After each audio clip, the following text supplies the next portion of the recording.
right, awesome. Yeah, but I don't have a link. There it is. Hang on. Came with my phone first. I'm hanging up. I'm already live. Hello, Facebook and YouTube and all my other platforms. How are you doing? My name is Mike Cateo. This is my bedroom. I am known as the Funny Shrink. And we are waiting for our co host, Frank King, the mental health comedian.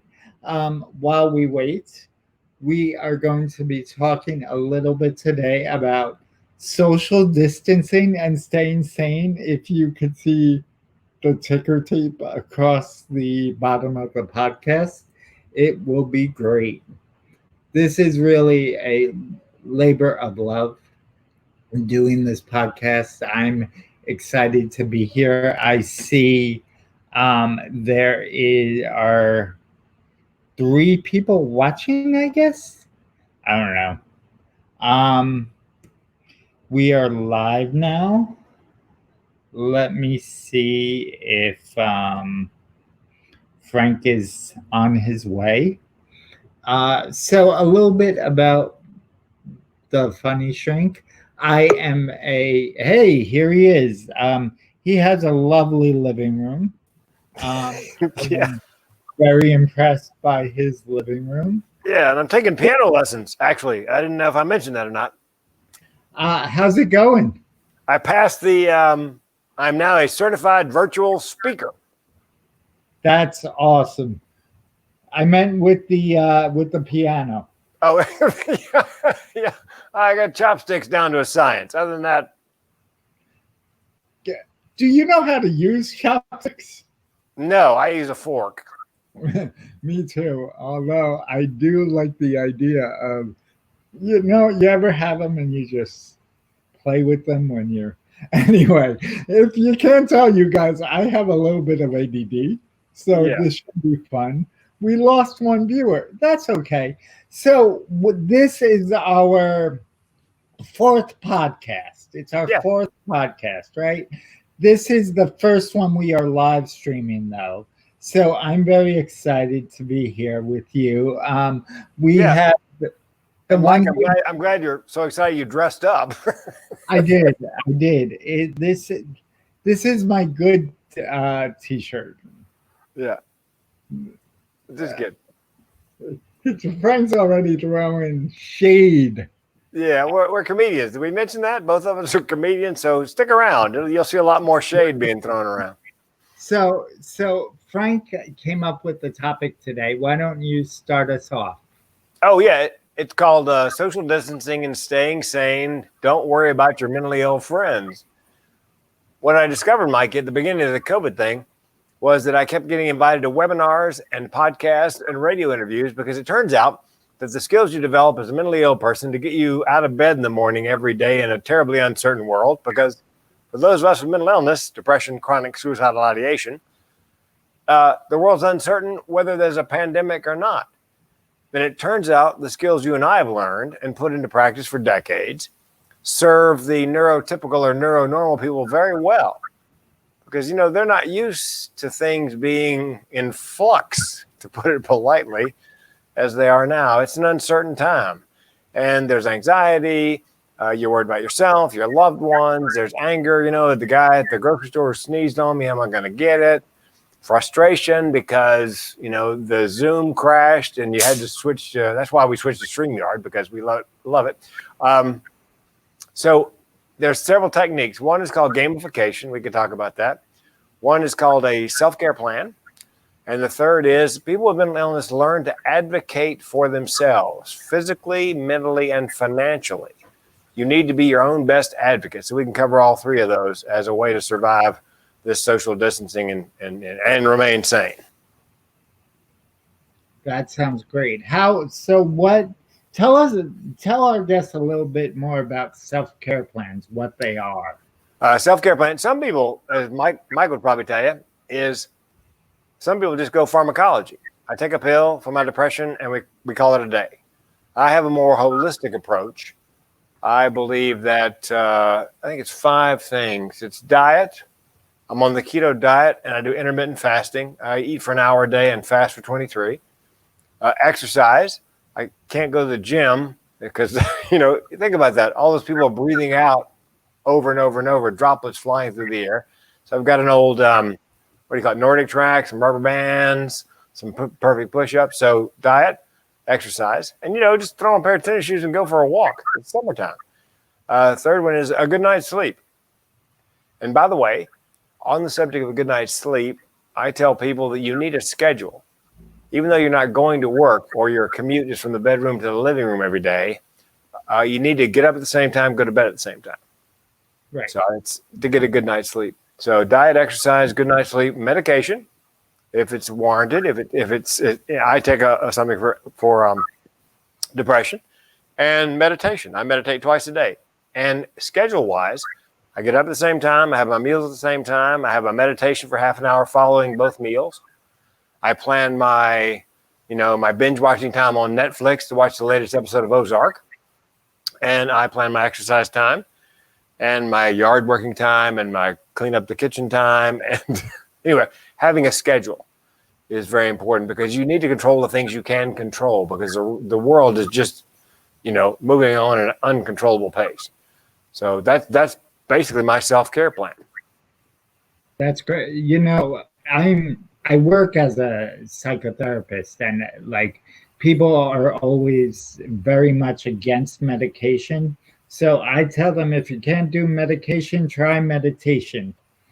Like meditation works very well. It helps get you into your own body, helps you feel better. It's calming, and part of what it is our our nervous system goes haywire. And so we want to calm that down. If you meditate, if you breathe, if you do things like that, they could really help you take control of your emotions a lot better. I'm going to go back into the closet for a second. Please excuse me, people. Mike, I thought it'd been quite a while since you came out of the closet. I didn't. It's been about 20-something years since I came out of the closet, but now I felt like I needed to go back in. Well, and as for medication, I didn't take any till I was 60. I took an over-the-counter product called SAM-E. It's good on mild depression. You can buy it at Costco, buy a 2-month supply, 400 milligrams a day. And that took care of me for, till I was 60. And my wife finally said, "You're 60. Ask your doctor for something." So he asked me why I thought I needed it. I told him because, I have major depressive disorder and chronic suicidal ideation. And he grabbed his prescription pad and started writing and nailed it on the first try. I got Wellbutrin. I'm not advertising Wellbutrin. About half the people who take it hate it. The other half love it to death. I like it. And if it hadn't worked, I would have gotten the DNA cheek swab, to which they test psychotropics to find out, using your DNA, which ones work best with your metabolism. So you get a lot less of that lab rat go on, taper off, go on, taper off, go on, taper off. So that's. But fortunately for me, first one out of the gate worked very well, and I've been taking it ever since. That is awesome. I have a lot of people who try for years to get on the right type of medication, and it's a struggle. I have what's called the Diet Coke of bipolar. I have cyclothymia, which it means it's kind of like manic depressive. It's in that family. My highs don't get super high and my lows don't get super low, but I kind of cycle rapidly. I go up and down really quickly, and it increases the cycles increase the more stress I'm under. Oh, So, like this pandemic has really created an up and down sequence for me. Like it's been awful. I'm surprised my fiance still wants to marry me. yeah, me too. Thanks. I know I drive her nuts sometimes. And I don't know which worries her more, the mania or the depression, because when I'm manic, she's like, "Oh my God, would you just leave me alone?" And when I'm depressed, she's like, "What's wrong? Can I do anything? Can I do anything? Can I do anything? No, let me cry into my bucket of chicken, please." Yeah. Well, pretty much everybody in my family, Mike, more nuts than a squirrel turd. The one cousin I have dodged both the mental illness bullet and the cholesterol bullet. Everybody in my family, except for my cousin Parker, is on a psychotropic, and everybody but cousin Parker has sky high cholesterol. So I hate him with a passion. But That's incredible. yeah, For Parker. yeah, and he's 75 because men in my family don't live long between the heart disease, high cholesterol, and the mental illness. But he's 75. I think he holds a record in my family for male longevity. I mean, most of my male relatives have the life expectancy of a middle-aged fruit fly. Wow, that's like 7 to 10 days. Exactly. It's sad that I know that. Yeah, how do you know that? That's probably some experiment in high school.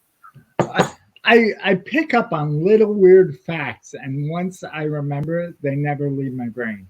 Yeah, Calvin and Hobbes. Remember the comic strip Calvin and Hobbes? Yeah. He said more than once, "I have a head full of useless knowledge." Little things like that. I have so many useless songs from the 80s stuck in my head. Like, I could have been a NASA scientist for the amount of brain power I waste on music. Yeah. Here's the thing, though, Mike. Comedians are generalists.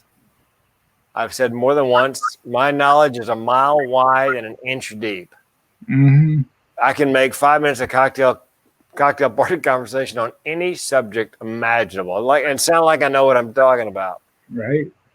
Oh, you mean the Marlboro recall back in the 90s when they recalled a couple million cigarettes? Do you know what the chemical was? Methyl isothiocyanate. The same chemical they released in Bhopal killed all those Indians. How come I can remember that, Mike, and I can't find my car keys? That's my question. Frank, I want to know, do I look better? Did the suit jacket kind of spice it up for you? Yeah, you look like you're homeless and you went by Goodwill and got a jacket. I feel homeless. I love my place, but Yeah. the lease is up. So Oh, the lease is not up, is it? no, it's not up. I'm lying. I'm exaggerating the truth just a little bit. So like I work with the extremely mentally ill, and I specialize in borderline personality disorder. And I was just on the call with a friend who said, we're all a little borderline, and I think that is really true because when we're the diagnosis, what basically they say is people are looking for love, for affection, for consistency, and we all want that. Yeah. Especially, we all want to feel special to someone. So I think we need to take the stigma out of mental health, which is why I wanted to team up to do this podcast with you. Yeah. You're an expert on suicide. You can't get it right. So who better to talk about it than someone who's lived through it 5 times? Yeah, can I tell you, I'm going to have a conversation with another speaker today at 1 and her speaker coach. Mm-hmm. And he's thinking about turning her over to me because she lives with depression and chronic suicidal ideation. And she jumped off something that was 200 feet tall and landed on the rocks and survived. Wow. Yeah. And it's odd because she's a dentist, actually, and she's no longer practicing, but she feels like, Mike, that she can't speak on suicide prevention because she doesn't have letters after her name. And I said, get some training in like gatekeeper training from QPR or mental health first aid, or just the facts and figures and, the suggestions and what to do, what not to do kind of thing. And tell your story. I mean, how many people have, survived a 200-foot drop? Like Kevin Hines jumped off the Golden Gate Bridge, survived, and he's making a great living, and he didn't have any letters after his name. And I've often said, because I had a gun in my mouth, if I'd pulled the trigger and had missed and just had like a big scar down the side of my head, I could charge $2,500 more per speech. Wow. But well, don't try it. We recommend you don't try that. Yeah, how are you deaf in that ear? Oh, it's a long story. What? Huh? Oh, Well, this is terrible. I'm joking about suicide people. yeah. Well, I got a friend who's lost an arm, I think. No, she's missing a leg. And we were talking about this very thing. She goes, Frank, if I was missing another limb, I could charge a lot more money for my speech. Oh, man, that is so sick. But that's true. I wish did I ever tell you this story, Frank? When I was so you've seen me walk and stuff. My arm it doesn't work right. And it's kind of tight and it hurts sometimes. And when I was in my 20s, I got this brilliant idea that I should cut off my arm and get a prosthetic. I think my speaking career would be flourishing right now if I did that. Well, and if I were your speaker coach at that point, Mike, I'd go, look, here's what you need to do rather than cut it off. You need to go into the mountain somewhere, do some rock climbing, get it wedged in between two rocks and gnaw it off. Then I can book you round the clock. That guy has a great career. Yeah. The guy who, what's his name? I don't know, but I'm sure if you type in guy who chewed his arm off, stuck in rock, you'd find him. Maybe he'd come on the podcast. That would be great. Well, and I'm hoping that we can get the young woman on the dentist on the podcast to talk about that. Yeah, the problem. Okay, this is what people with mental illness do. Just brace yourself if you're neurotypical. Listen to this. Joke about things like this. My wife goes, she jumped and fell 200 feet, and I go, you know what the problem with that is? You run out of air for the scream. Ah! Ah! That's sick. But yeah, I'd love to have her on and talk about, because she had all that time going down to think about it.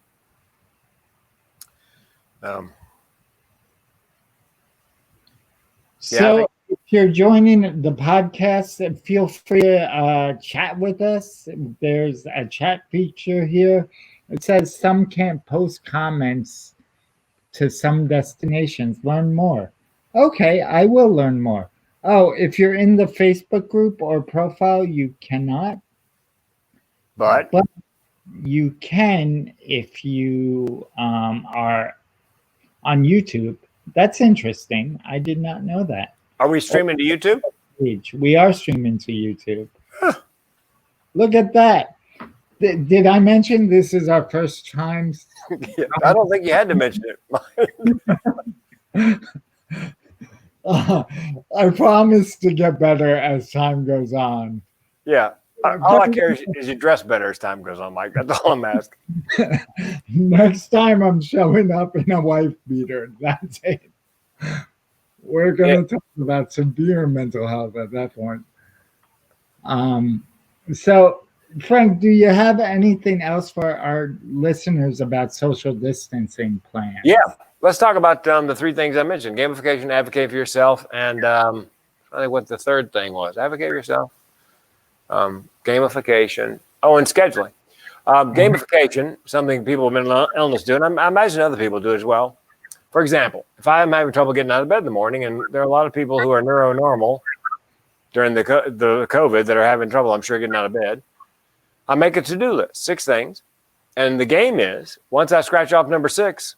I can go back to bed, pull the covers over my head, and binge watch, Prime. I don't care if it's 3 in the afternoon, broad daylight, because I win. And the gym is 25 minutes away, but the longest mile for me sometimes is from my bed to the car. So my deal with myself is if I get in the car and drive to the gym, all I've got to do is 1 rep of 1 exercise when I get in there, and then I can go home. And I've gotten myself there many times, and I've never done one rep of one exercise. Although my last gig, Chicago, Hilton, nice gym, got down there about 6 o'clock, all decked out, ready to go, 6 p.m. And I was exhausted. And I thought, you know what? I want to go to bed. So I got on the elliptical. I did a minute, 60 seconds. I go up. That's it. I'm done. And went to bed. Of course, I got the next morning, did an hour. But the deal is, the game is, if you do whatever you set up as the parameters, you win, and you get to do whatever the prize was. The advocating for yourself, you have to advocate for yourself physically. My health insurance program or whatever has a patient portal that I can go into and email my doctor. So when the COVID broke out and I have heart issues, I typed, hey, listen, what else do I have to do besides a normal human being because of my heart issues? And he wrote back within 24 hours. Now, if I'd called and left a message for him, I would never hear back. But the portal, because they check their email, mental health, same thing. If you're struggling with mental health, you need to stay in touch with your therapist or reach out and find a mental health professional.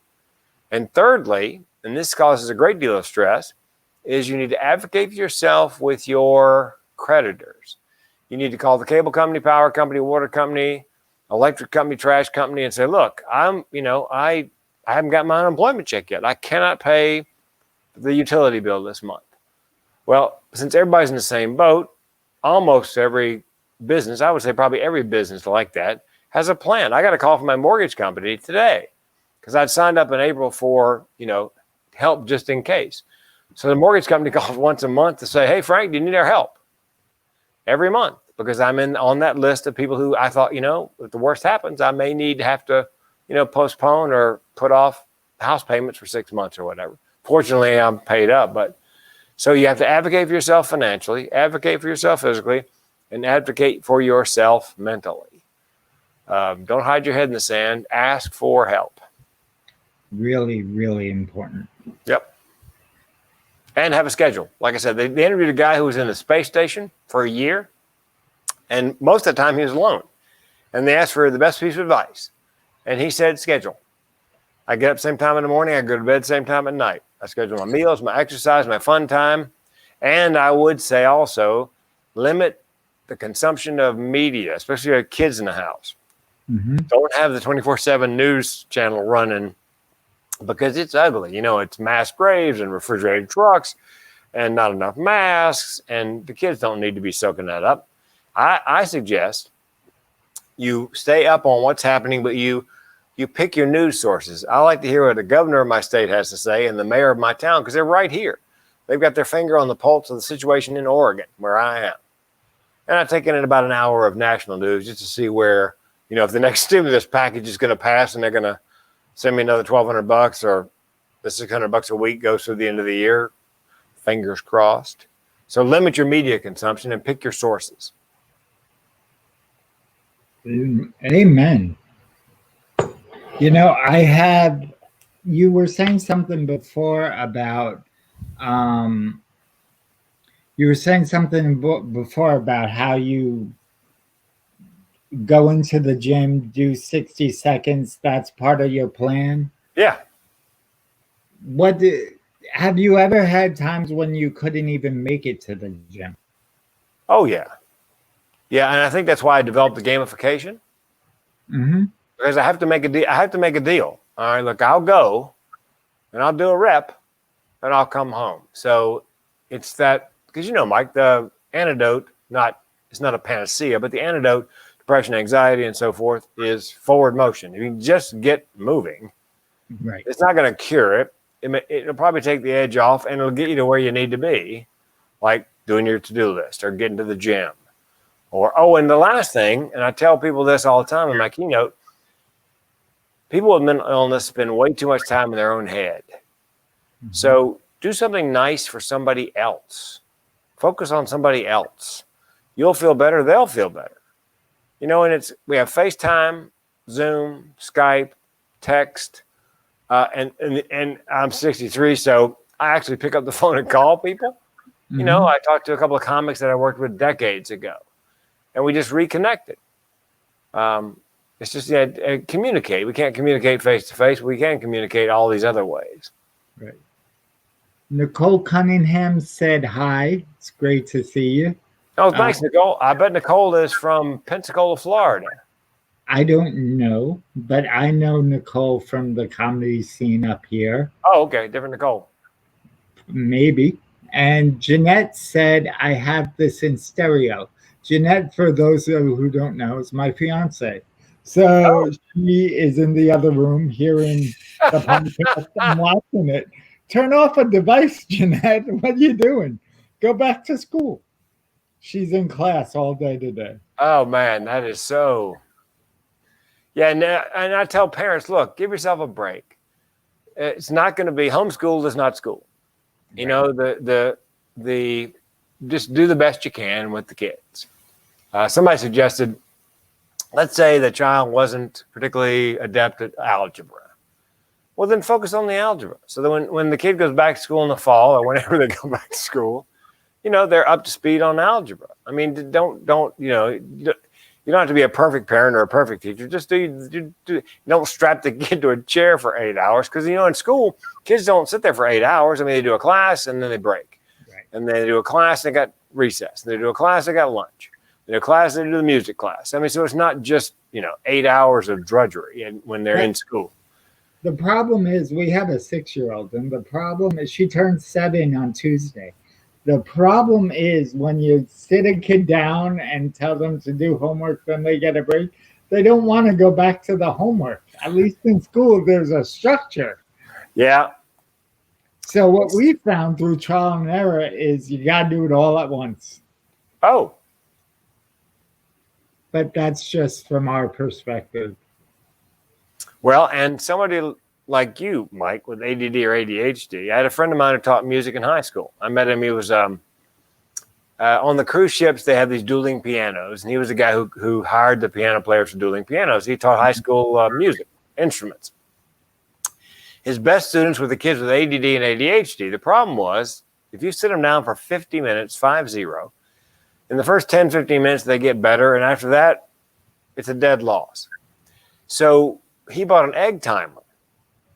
And he figured 10 minutes was plenty. So he would set the egg timer for 10 minutes and tell the kid, we're going to practice scales for 10 minutes. And the kid would practice until the egg timer went off. Mm-hmm. Then he'd say, we're going to practice our breathing for 10 minutes, you know, like for woodwinds and brass. And the egg timer would go off. He goes, now we're going to practice those two pieces we're going to be playing this Saturday at the recital. And the egg timer goes off at 10 and he circles back to breathing. And so he said it was amazing. If you structure the curriculum in a way they don't feel like, because if it's 50 minutes, the kid spends a lot of energy trying to hold himself still and focus for 50. Mm-hmm. This way it's broken up. So I believe you should teach the child not only the appropriate curriculum, but also in the way they learn best. And if you have ADHD, it's in small bites. That's a great idea. And I think that works in general, but you need some people who aren't your parents. Yeah. To create that structure. Like I can't go in and say, we're going to do this for 10 minutes and then we're going to no, I need a break. I want to watch SpongeBob. Like it doesn't work. No, but it does work with adults because as you well know, Mike, you came to me after I told you everything you needed to do to ramp up your professional speaking career. And I think you called or emailed me one day and said, I can't, it's too much. I can't. So well, I said, it is. Okay. I need a personal assistant. Yeah, well, and I said, look, let's take it one piece at a time. I said, let's start with the podcast. Let's get the podcast up and running. And here we are, episode 4. And I still got nothing now. I just did a speech the other day. It was amazing. A lot of fun. I even got fan mail from it. I had no fans. So this is perfect. Oh. So I wanted to talk a little bit with you about how to like deal with trauma when you're kind of stuck inside. Like a lot of people, what I hear from a lot of people is that their brain keeps on replaying things because they don't know how to get out of the loop they feel. Are you familiar with that? Yeah, rumination. They keep thinking the same things over. Yeah. And so, one thing I encourage people to do is find something you like to do that is totally unrelated to anything you've done before, and just do that for like 20 minutes to get out of yourself. If if you haven't taken a shower or gotten out of bed in the day, go take a shower. If you need to go for a bike ride to get rid of those thoughts, go for the bike ride. I have some of my best thoughts in the bathroom. I spend a lot of time there. I take a shower, I sit down on the toilet. I don't always go, but it's time for me to think. Find out what works for you. I don't know why I said that in the podcast. Well, and Mike, I'll tell you about the shower. I asked a psychiatrist one time about a couple things. I said, I get great ideas in the shower. He goes, well, Frank, think about this. You're standing in the shower, and, depending on where the nozzle is behind you, chances are it's hitting you right in the base of your skull. So it's actually increasing the circulation in your brain. Mm. And I said, I also get them. I'll lie in bed in the morning after I wake up with my eyes closed and just let my mind go where it will. And I often go to bed with I need a tagline for somebody. So one of my other clients wants to do a TED Talk. The title of her book is Skidding Across Rock Bottom. And so I thought to myself before I went to bed last night, we need a subtitle. And I woke up this morning, Skidding Across Rock Bottom. It's not how hard you hit, it's how high you bounce.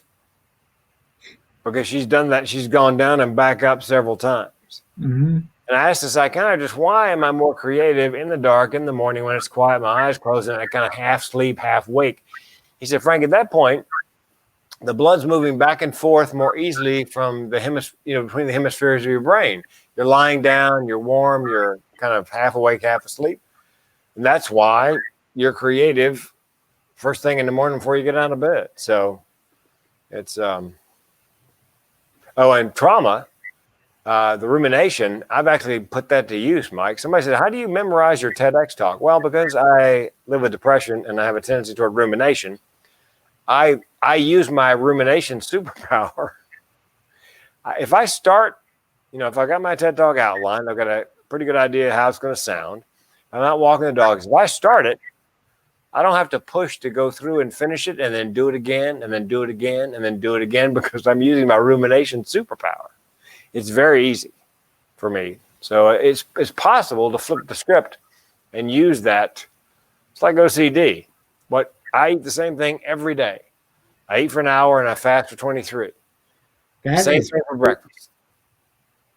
How do you do that? Well, a little touch of OCD. How much do you eat? The nice thing about fasting is you can have as much as you want, and I eat keto, so I can have as much of the keto stuff. So this morning I had some. They make these little cheese cubes, cheddar. Mm-hmm. So I had, probably had a dozen cheese cubes. Had a couple handfuls of cashews, all fat and protein. Mm-hmm. I had 4 slices of keto bread with butter and some it's sugar-free kind of a syrup, and a couple of the Atkins keto bars. And then I'm done for 23 hours. Wow. How long have you been doing that? Since August of 18. So it'll be 2 years this August. Wow. Yet I have fasted, actually, my record's 4 days. But again. Were you protesting anything or? Beg pardon? Were you protesting anything? That's right.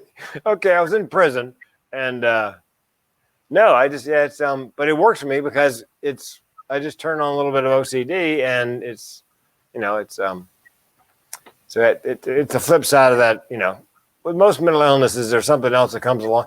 My next TED Talk, Mike, I don't know if I told you, I'm pitching depressive realism. There is some science that people who are depressed actually see the world more accurately than neurotypical people. Because as depressed people, we're not wearing rose-tinted glasses. I think neurotypical people may see the world the way they would like it to be, whereas we see the world more accurately as it is, which may be one of the reasons we're depressed. So are you a glass half empty person? Am I what? A glass half empty person? Yeah, that's the name of the speech. Depressive realism, maybe the glass really is half empty. Maybe there's a hole in your glass. Yeah, that's although I must tell you, Mike, and I've said this many times, I'm probably the most positive suicidal person you'll ever meet. Because, you know, I'm generally in a good mood, more good days than bad. And so it's kind of a freaky state of mind. But you know, with chronic suicidal ideation, I know that I could check out at any time. So I can stand a great deal of pain knowing I can end it when I want to. I could see that. I could see that. If it weren't for my chronic suicidal ideation, I'd kill myself a long time ago. Ironically. Ironic, isn't it? So we are going to have a great guest tomorrow. We are going to be shooting this podcast twice a week. Stan Louis is coming on tomorrow. I think that's how you say his last name. I'm not sure. He's a great guy. I've been friends with him for a few years, know him through stand-up. And I'm excited to see what he has to say, to hear what he has to say. Well, you've known him a while, and I'm not going to say what he revealed, but didn't he reveal something to you after he heard you speak that you were not aware of? Yeah, he. I don't want to go into it too much. I want the element of surprise, but Yeah. I was talking about. I had a performance where I talked about a time in my life where I was a victim of male rape, and Stan came up to me and shared his experience and was very forthcoming to me, and I'm like, wow, that's very, very powerful. I would love to hear that some more. So I think he's going to talk about it tomorrow. We'll see.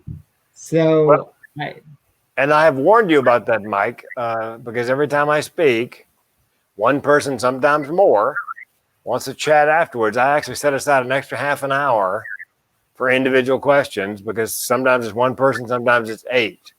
They want to talk about their, you know, themselves or their friends, loved ones, and mental. The odd thing about depression, thoughts of suicide, hardly anybody talks about it. But man, if you mention it out loud, almost everybody's got a story. That's what I love about speaking. Is it even more so than comedy? I love telling jokes. I love making people laugh, but I really want to connect to an audience in a better, different way. And that's what I love about speaking is you connect with people in a different way. Well, and for years, for decades, I wanted to make a living speaking or doing comedy and make a difference. And it took me forever to figure out what I had to teach anybody. And in 2014, when I came out as depressed and suicidal, that's what I realized that was my purpose in life, was to speak about that and let these people that are there know they're not alone. So if you're tune in tomorrow when we'll be speaking to Stan, and I hope to see you all there. Hey, can I read you something? Can I read you something I got on Twitter? Please. Okay, it's somebody wrote me. We connected, and she sent me a note. She couldn't believe that because she'd seen one of my TEDx's. Okay, here it is. She said, she reached out. We connected on Twitter. She said, "Is this really you? This is crazy. I saw your TEDx this last fall. I watched it again and again because you were this bit of proof that if I could just keep from acting on my suicidal urges, then there could be that better side of life if I just hung on and kept trying. I ended up taking a 10-week leave of absence from work in February. Best decision ever made. In all honesty, your talk impacted me and gave me a lifeline. I cannot believe I'm actually sharing this with you. Thank you for sharing your story and being willing to be vulnerable for the world to see. Wow, I'm getting emotional now. Thank you, Frank." That's my why right there. Thank you for sharing. Yep. So do you want to do your little end of a podcast spiel? Oh, yes. I should say, if you enjoyed this podcast, and I'm suspecting you didn't, but if you enjoyed this podcast, please rate, review, and subscribe. It really does help. And if you like the podcast, tell your friends. And if you didn't like the podcast, well, we hope you have no friends. Take care, everybody. See you next time. Be good. All right.